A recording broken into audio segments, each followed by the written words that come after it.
So today we are wrapping up our series, Me and My Big Mouth, and I'd like to emphasize me and my big mouth because I'm so glad this series is over because I have felt so accountable, and I'm trying to think of something to talk about in our next series that's a lot easier for me to apply. But this is difficult for all of us. In fact, right out of the gate, James, the brother of Jesus, which is such a cool thought that we have a letter or document, first century document from James, the brother of Jesus. He gives us the bottom line, and we've talked about this, we've repeated this, and so this is our last time to look at this together for a while. He said, and I don't know how you improve on this. I don't know how it could get any better. His bottom line, our bottom line for this series was really simple. We are to be quick to listen and slow to speak. Quick to listen, slow to speak. This is a game changer for relationships. This is a game changer in family. Everybody benefits when everybody does this. Be quick to listen and slow to speak. So our last time to say this all together, so everybody in all of our churches, and if you're driving, if you're watching by yourself, or you're sitting at home with a friend, here we go, all together. Ready? Quick to listen, slow to speak. A little quicker this time. Ready? Quick to listen, slow to speak. And the other thing that James said that was a little bit disheartening is he said that we never get control. In other words, our mouths are untamable. They will always need a guard. They cannot be domesticated. It is never safe to ignore your mouth because we never know what's going to come out of them. It's always a threat to our relationships. It's always a threat to the things and the people that are most valuable to us. Then last week, we looked at a passage where the Apostle Paul actually gave us a couple of word pictures. He said, you should let, and I challenge you to memorize this little statement. He said, let no unwholesome word. In other words, let no distasteful word, that's what that means. Let no smelly, stinky words come out of your mouth. Let no unwholesome word come out of your mouth. And so we decided that we were all going to try to avoid fish mouth. We were all going to try not to be this guy. No distasteful, dishonoring, disrespectful words because if you're not even a religious person, I mean, this is just good advice. I mean, this is how you want people to talk to you for sure. But if you're a Christian, we believe that everybody we have conversations with was made in the image of God. And if they're important to God, how dare we dismiss them with our words or use distasteful words to someone who is precious in the eyes or the sight of God? So again, he kind of lifts us up and sort of raises the bar. But then he gives us another word picture that's really helpful. He said, we should approach every conversation as if it is a construction site and that our words are actually building materials. That as a result of talking to us, when we walk away from conversations, when we walk away from construction sites, people should be better off. They should be built up. And then he kind of got up in our business a little bit. And the Apostle Paul says, hey, I need to kind of go to the root of what is the issue for some of you. For some of you, the reason you have such a hard time controlling your mouth isn't what's happening around you now. It's what happened to you a long time ago. That there were words spoken over you. There were words spoken to you. There were words spoken about you that have haunted you ever since. And you've become bitter. And he says, if you're going to get this right, you must get rid of all bitterness because it's difficult to be a builder if you're bitter. And of course, the way you get rid of bitterness is forgiveness. And forgiveness is deciding that someone in the past doesn't owe you. It's deciding I'm going to give someone in the past what they don't deserve, so I can give the people around me now what they do deserve. That's what forgiveness is. I'm going to decide you don't owe me. I'm going to give people from my past what they don't deserve so I can give the people around me what I do deserve. And if we are able to gather up our bitterness and our anger and take it to the street and leave it there, then we have the potential to become the heroes in our own stories. And the reason this is such a big deal, I mean, you know this, hurt people, what do? Oftentimes they hurt people. Bullied people have a tendency to bully people. Neglected sons become absent fathers. Neglected sons become demanding husbands. Abandoned daughters become suspicious wives, and on and on and on it goes. There is a brand, and you know this because maybe this is your story or maybe the story of someone that's close to you. There is a brand of hurt from the past that brands us with a desire to hurt the people around us, and we don't know where it's coming from. But here's the good news. If you do the work, if I do the work, if we do the work of gathering up our bitterness and getting rid of our bitterness, again, we have the opportunity to be the hero in our own stories. But it goes beyond simply forgiving people from the past. And it goes beyond simply loving people around us. We have the potential of being the hero in our own story because of something I want to talk about today. Because every once in a while, Every once in a while, not for everybody, but every once in a while, and for more people than you might think, and maybe this will be part of your story, even though you cannot imagine this being a part of your story when you think about your current story. Every once in a while, what goes around comes around. And the powerless find themselves in a position of power. The people who hurt you may someday need you. And how you leverage your words when the people who hurt you need you, how you leverage your words in those moments says more about you than anything else. And I want you to be ready. So today, I'm going to tell you what I think might be the second greatest story ever told. If the greatest story ever told is the story of God loving this rebellious race enough to send his son to pay for our sins, then perhaps the second greatest story ever told is a story that mirrors that same idea that happened long, long before Jesus came to earth. Now, if you started reading your Bible at the very beginning in Genesis, it'll take you a long time to get to Jesus, but if you start in Genesis, you're not there for too long before you run into a guy named Abraham, and that's where our story begins. God appeared to Abraham, or spoke rather to Abraham, and said, I'm going to make you into a family that becomes a nation, and through you, I'm going to bless the entire world. And Abraham and Sarah had to wait a while, but they finally had a son named Isaac. And then Isaac eventually had two sons, and one of them was named Jacob, but doesn't look like much of a nation. In fact, it's not even much of a family. And then suddenly things pick up steam because Jacob had 12 sons. And suddenly we're on the verge of some tribes, and suddenly we're on the verge of maybe, 2 or 3, 4 generations later, you've got a small nation, especially by ancient standards. But the interesting thing about this story is that the entire enterprise, the entire promise to Abraham, God's, goal for what he wants to do, this plan of redemption for the whole world through the centuries, the entire plan would end up hanging by the thread of one person's words. In fact, the entire enterprise could have easily fallen apart based on a single sentence from one single person. And that one single person actually was one of Jacob's sons, and his name was Joseph. Now, Joseph was Jacob's favorite son because he was the son of Jacob's favorite wife. Okay, he had 2 wives and a couple of other ladies he had children from. So here's kind of a takeaway for today.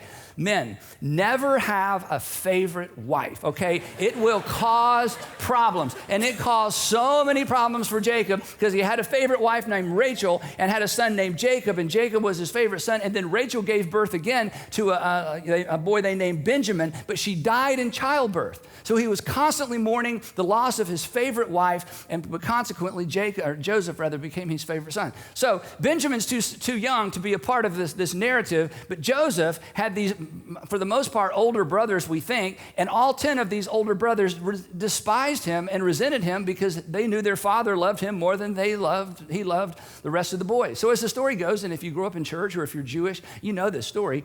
One day, Jacob says to Joseph, I want you to go check on your brothers, which Joseph hated to do, and the brothers hated it even more. And so Joseph shows up, and they see him coming, and they said, we've had enough of this. This is ridiculous. They take Joseph, they strip him of his robe that his father, the special robe his father had made for him, and they throw him in a pit. That was an empty pit. It wasn't full of water, but it wasn't a pleasant place to be. And they decide, let's kill him. But before we kill him, let's have lunch. So the text says they sat down to eat their meal, and they looked up and they saw a caravan of Ishmaelites coming from Gilead. Meanwhile, Joseph's like, hey guys, okay, guys, we don't, Joseph, he's got to be scared to death. This is, terrorizing to him because, he knows how much they resent him. But they see this caravan coming. The text says, Judah said to his brothers when they saw this caravan going by, what will we gain? What good is it to us if we kill our brother and cover up his blood? And they're like, yeah, good point. Come, he said, let's sell him to the Ishmaelites and not lay our hands on him. And then this flood of compassion. After all, he is our brother. And all 10 went, he is our brother. And then the compassion left. And he's our own flesh and blood. So they pull him out of the pit. Of course, he's terrified, just terrified. He doesn't know what's going to happen. And then he sees these strangers, and they're speaking foreign languages, plural. And they tie him by his hands, and they sell him. They sell their own brother to these slave traders. And again, if we paused long enough, we had time to create this sense of terror that had to be going through his mind. Now, Joseph, at this point, is 17 years old. He's a teenager, and he is being sold to slavers. He doesn't know who he will end up with, and he doesn't know what he will be purchased 4. And they wave goodbye, and off goes Joseph. They know they will never see him again, and he assumes he will never see home again. The text continues. Now Joseph had been taken down to Egypt, and Potiphar, an Egyptian who was one of Pharaoh's officials, the captain of the guard, bought him from the Ishmaelites who had taken him there. And then perhaps the strangest part of the story. In fact, this is repeated throughout. It's the theme of the story. And in the midst of all of this chaos, the author tells us, and the Lord was with Joseph so that he prospered. And we think, no, if the Lord was with Joseph, Joseph would be home with Jacob, and it would be the 10 brothers that would be sold into slavery, right? Because Joseph hasn't done anything wrong. The wicked brothers are getting by with something horrible. I mean, if God is with someone, don't good things happen? And throughout this story, this is the theme over and over and over. But the more amazing thing to me, and perhaps the message for you and the takeaway for me, is that not only was God in some mysterious way with Joseph through this entire ordeal, Joseph chose to live as a man that God was with. That Joseph decided to live his life as if God was with him rather than God having abandoned him. Well, eventually, Potiphar notices Joseph is a very talented person, and years go by. Okay, the problem with the story, it's all compressed in a few chapters, but this is over the course of many years. So some years go by. Eventually, I guess he learned the language. I don't know if he could even speak the language of the people he was serving. He eventually learns the language. He's very skilled. Potiphar notices him, and he gives him more and more responsibility. And before long, after a few years, Joseph is managing Potiphar's household. And Potiphar wasn't the only person that noticed Joseph. Potiphar's wife noticed Joseph. And Potiphar's wife comes to him and says to him, and the text doesn't give us this language, but she could have used this language. She said to him, slave, because he's a slave. Slave, I require your presence. I require you to sleep with me. This isn't an ask. I'm commanding you. I own you, and slave, I want you, young man, to sleep with me. And for the first time, perhaps in her whole life, she got a no for an answer. Okay, traditionally in ancient cultures where there are slaves don't say no. Slaves don't say anything. Slaves just obey. And this Hebrew slave has the audacity to say to his master's wife, no, I'm not going to do what you require me to do. And the reason he gave is amazing. The first reason was, look, your husband has put everything he owns in my charge under my authority except for you. So how can I do this? But then this next statement is amazing. He says, how then, he says to Potiphar's wife, how then could I do such a wicked thing and sin against God? To which we think, God? You mean the God who has done nothing for you lately? The God who watched as you were sold by your brothers to who knows what, for who knows what for? You mean the God who stood by and did not intercede, who did not come to your rescue? This is the God, Joseph, that you continue to be faithful to? Well, this had to have been so offensive to Potiphar's wife, because basically he accused her of trying to sin, and who knows if she even knew what he was talking about. Well, this goes on day after day after day, and he's like, no, I'm not going to do it. And finally, she's had enough. And finally, she's tired of the guilt. Finally, she's tired of this rebellious slave, and she accuses Joseph of trying to rape her. When Potiphar finds out he has no options, he takes Joseph and he puts him in, the text calls it a dungeon. The text says Joseph's master, Potiphar, put him in prison, the place where the king's prisoners were confined. And then again, the author brings us back to this theme. But while Joseph was in the prison, the Lord was with him, to which we say, no. See, if the Lord is with you, you're not in prison. She goes to prison, okay? The whole thing this is not working. Aren't good things supposed to happen to good people? And aren't bad things supposed to happen to bad people? And if you're faithful, isn't it all supposed to work out? The text says, and God, he showed him favor in the eyes. He granted him favor in the eyes of the prison warden. Again, who wants to have favor in the eyes of the prison warden? If you know the prison warden, things are not going well for you, okay? How is it that God is with you and you have a personal relationship with the prison warden because now you're working for the prison warden? And we're reminded of something that all of us need to be reminded of every once in a while, that bad things have been happening to good people for a long time. But the corollary is this: God has been with good people in bad times for a long time as well. Well, eventually, Joseph eventually becomes somewhat of the administrative assistant to the warden. He's kind of running the whole prison. He's just got extraordinary administrative skills. And we find out later in the story, he does not want to be there. I mean, he has some good luck. He has some things work out for him, but he's miserable. And based on the description of this prison, this dungeon, it was probably underground. Who knows if he ever saw the light of day or how rare it was for him to ever be able to step outside into the sun. Well, as the story goes, Pharaoh's butler and Pharaoh's baker fall out of favor with Pharaoh, and Pharaoh has them thrown into the same prison. And of course, they meet Joseph. And time goes by. Again, years go by. And one day, the text tells us, and it's kind of funny, that one day they wake up and they see Joseph, and Joseph can tell they're down. And when I read this, I think, of course they're down. They're like down. They're like in the dungeon. Everybody's down all the time. But apparently on this particular morning, they were downer than normal down, okay? And Joseph says to them, hey, I can tell something's going on. You know, what's going on? And they both said, well, we both had dreams, and these dreams were so vivid and so real. We feel like they mean something, and we've talked about it, and we just don't know what these dreams mean. And Joseph says, well, give me a shot. I've in the past been able to interpret dreams. So they tell Joseph their dreams. And first the butler goes. He says, well, I had this dream. And Joseph listens to the dream and he says, well, I got some good news. In 3 days, it's Pharaoh's birthday. And on Pharaoh's birthday, he's going to lift up your head and restore you as his personal butler and wine taster. And then Joseph says this. It's so honest. He says, but when you're free, tell them about me. I was kidnapped from my hometown. I was kidnapped from my people. I've done nothing wrong. I do not deserve to be here. I want someone on the outside to know I'm here and to get me out of here. And of course, the butler's thinking, well, yeah, if this dream comes true and I'm restored, of course I'll remember you. Well, the baker's listening to all this. He's like, wow, that was good news. Hey, what about me? So he tells his dream to Joseph, and Joseph pauses and says, well, your head will be lifted up too. Off your body, unfortunately, and then your body is going to be impaled on a stake, and the birds are going to come and eat your flesh. Now, why Joseph felt like he had to go into all that detail for the poor baker, I don't know. I think he should have said, you know, I don't know what your dream means. We'll just have to, I don't know. Boy, we'll just, let's just give it a few days. We'll wait and see. Well, sure enough, 3 days later, one of them is beheaded and impaled, and the butler is restored.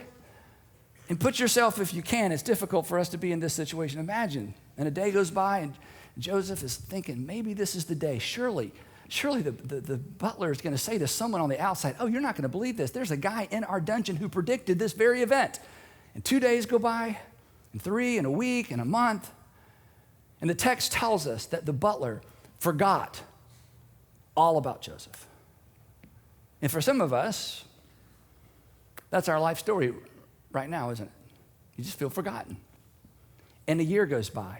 And another year goes by, and another year goes by. And for all Joseph knows, this is his lot in life for the rest of his life.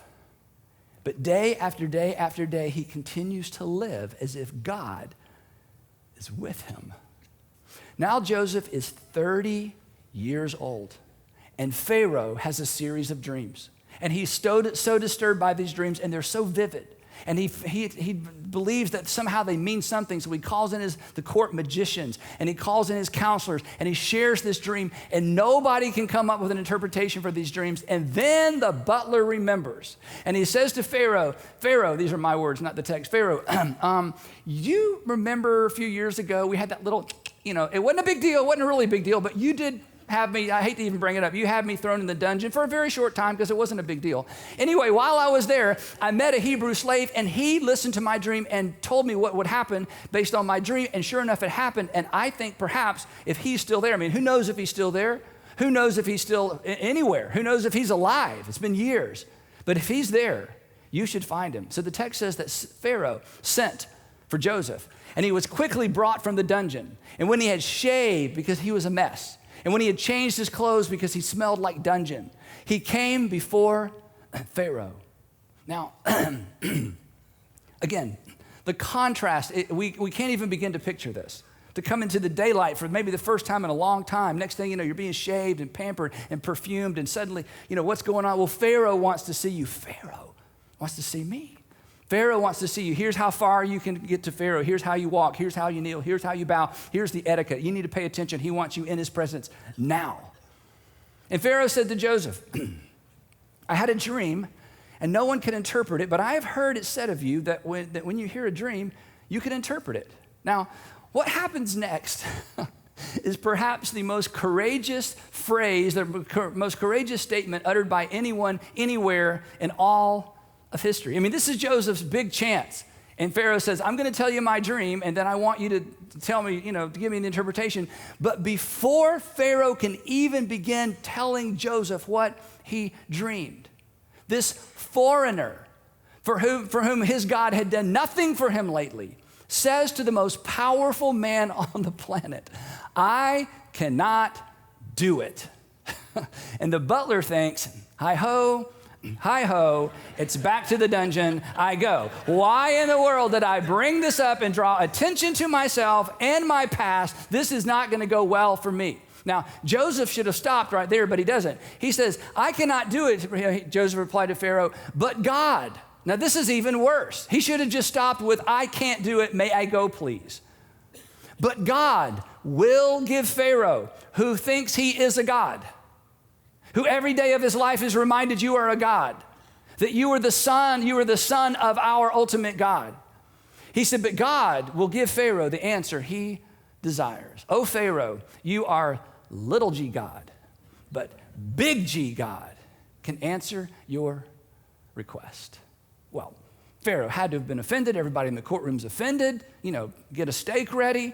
But Pharaoh's like, you know what? I want somebody to tell me what this dream meant. So he said, here's the dream. He explains it to Joseph. Joseph pauses, and Joseph explains to Pharaoh what the dream means. And here's what the dream meant. You maybe remember this if you grew up in church. He said, Pharaoh, the reason you had a sequence of dreams is because God is establishing the fact that this is going to happen. And the dreams mean the same things. Egypt is going to experience 7 extraordinary years. There is going to be so much grain, your people are going to be swimming in grain. People from all over the world are going to come here and purchase your grain. It's going to kill the economy probably because the prices are going to go so low. There's going to be so much grain. But after those 7 years, there's going to be a famine, and the famine is going to be so bad that just a short time into the famine, everyone will have forgotten about all the abundance. It's going to be so bad. And so that's the interpretation of your dream. 7 years of prosperity, 7 years of famine, at which point Joseph should have stopped talking. But then Joseph does the unthinkable. Joseph begins to give Pharaoh advice. At which point, everyone in the courtroom must have moaned. I mean, this kid still smells like dungeon. And he leans in and he says, Pharaoh, here's what you ought to do. No one speaks this way to Pharaoh. Here's what you need to do. And he kept going. He says, here's what you need to do. During the years of plenty, you need to designate certain cities in the country as grain cities. You need to build extraordinarily large silos, and you need to tax the people 20% of all the grain. So for the next 7 years, you collect 20% of all the grain, and here's the kicker, and you are to do this, Pharaoh, in your name. And this is why I think Pharaoh let him keep talking. In other words, this is a tax on the grain. Nobody's going to care. They're going to have so much. And this is a tax to you personally. You will own 20% of all the grain in all of Egypt after the 7 years. Pharaoh's like, okay, keep going. This is good. Then after the 7 years, when the famine hits and the rain stops and the crops die and the locusts come, then at the right time, somebody needs to pay attention. You're going to open these grain silos, these cities where all these stores of grain are, and don't give it away. Sell it to the people. Pharaoh's like, nah, I see where this is going. Keep going. Sell it to the people, and this is going to be such a big, complicated thing. You're going to need to find somebody to put in charge of this because somebody cannot take their eye off this ball for the next 7 years. Somebody needs to wake up every single day for the next 7 years working on this and then managing it on the back end. Silence. The plan seemed good to Pharaoh and all his officials. It sure did, because by the end of this story, and we don't have time to go into the details, by the end of this story, Pharaoh personally owned the entire nation, personally. Because by the end of the famine, it was so severe, people began trading their cattle, their land, their slaves for grain. And guess who owned it all in the end? Pharaoh, let my people go, but that's a different story. Okay, so Pharaoh asked him, can we find anyone like this man, one in whom is the Spirit of God? Now, when Pharaoh asks a question and he kind of telegraphs what he wants the answer to be, everybody in the courtroom gives him the answer he wants because he's a God. Then Pharaoh said to Joseph, since God has made all of this known to you, not only what's going to happen, but what we should do about it, there is no one so discerning and wise as you. You shall be in charge of my palace. And of course, the people who think they're second, third, and fourth in line are like, wait.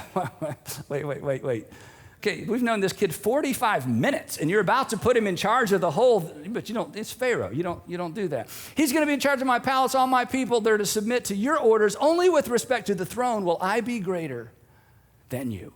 And he makes Joseph the prime minister of Egypt. Whew. Joseph gets to work. We know he's efficient. He trained in Potiphar's household, but he didn't know he was training. He trained in the dungeon. He didn't know he was training.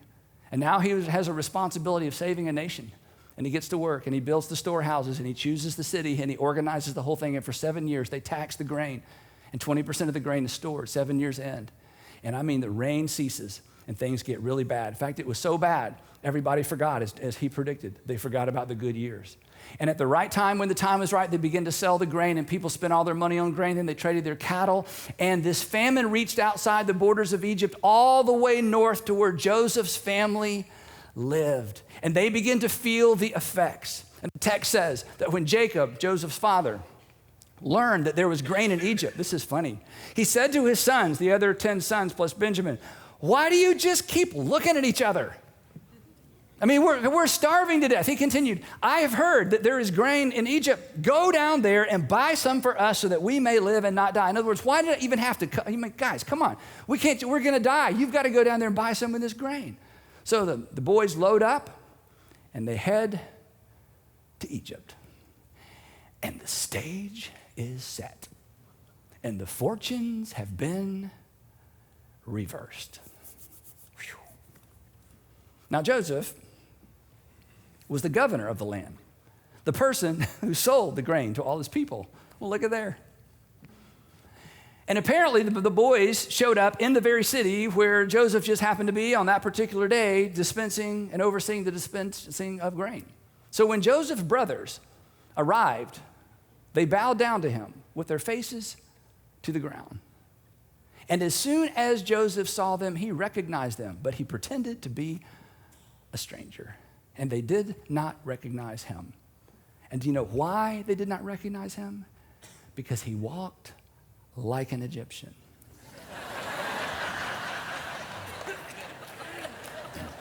That's why.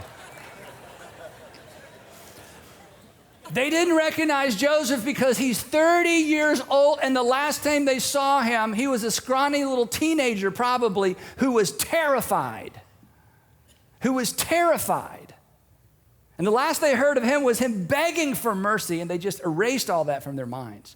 And now they are in the presence of the second most powerful person on the planet as far as they were concerned. So here's the question we all have to wrestle with. And some of you are not wrestling with this now, but you will in the future.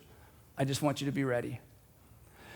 What do you do when you've got the power and your words determine the destiny of your enemy? What happens when things turn around, when what goes around came around? What happens when you've got the power and your words determine the destiny of your enemy? And the answer to this question depends upon what you did with your bitterness and your anger. And if you are still dragging it around when this happens, you will be like the people you don't like. And as his boys were bowed down before him, I'm sure the things that he just remembered, those nights with the Ishmaelites, hearing them laughing by the campfire, wondering, where am I going? What's happening to me? Who knows what happened to him or how he was treated along the way? The prayers that weren't answered, standing on that auction block, stripped naked with people walking around, checking him out from every angle, deciding who should purchase him, what he was worth, and what he would be good for, what he could be used for. The lie told by Potiphar's wife just when things at least were, in some sort of semblance of order and some, a life that he could possibly survive, and being thrown once again into the dungeon. And there before him are the men responsible for all of that. For the next 3 chapters, you should read it. For the next 3 chapters, he plays with them. he says, well, I think you're spies. And they're like, no, we're not spies. You know, do you have any other brothers? Yeah, we got a younger brother. Okay, I want you to go and bring him, and one of you is going to stay here as a hostage. They're like, oh, no, yeah, if you want grain, he gives them grain. They go, and for several months, they're back and forth. He accuses them of being spies. Then he sets them up and, basically makes it look like Benjamin stole something of value. I mean, it just goes on and on and on. And basically, he's testing them to see, have they changed? Are they still the men that I remember when I was 17? And I don't know, but I'm guessing he had to have been wrestling with his own emotions as well. What do I do? What do you do when you've got the power? And your words determine the destiny of your enemy. And the text says, as this whole story escalates, and there's so much detail, months again go by. And finally, they're all back in Egypt. And he gets them in a room, and he has his attendants and his guards, and then he does something that completely freaked them out. The text says that Joseph could no longer control himself before all of his attendants, and he cried out, have everyone leave my presence. And suddenly they are alone in the room with this guy who has given them so much attention, and they just can't figure out, why has he singled us out? Why all of this interaction with this? Why are we anyone to this person? So there was no one in the room. There was no one in the room when Joseph made himself known to his brothers. Imagine this moment. And Joseph said to his brothers, he'd been waiting for this, I am Joseph. And they wetteth themselves.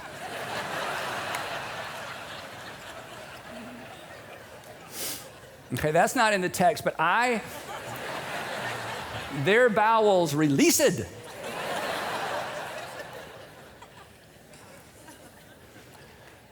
Because they expected him to do unto them what they had done unto him. With one word, 10 stakes in the courtyard to be impaled. And the way it worked back then, you didn't impale everyone at one time. Oh no, that was too quick.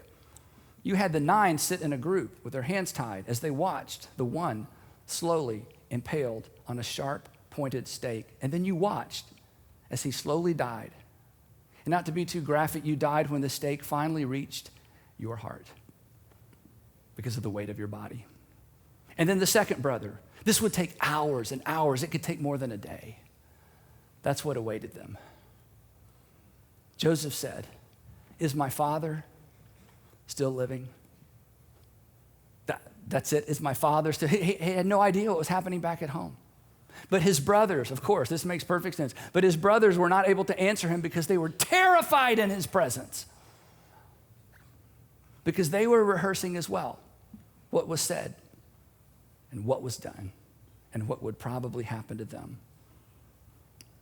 But they did not need to be terrified in his presence because Joseph had lived as if God was with him during his absence. And he kept bitterness at bay.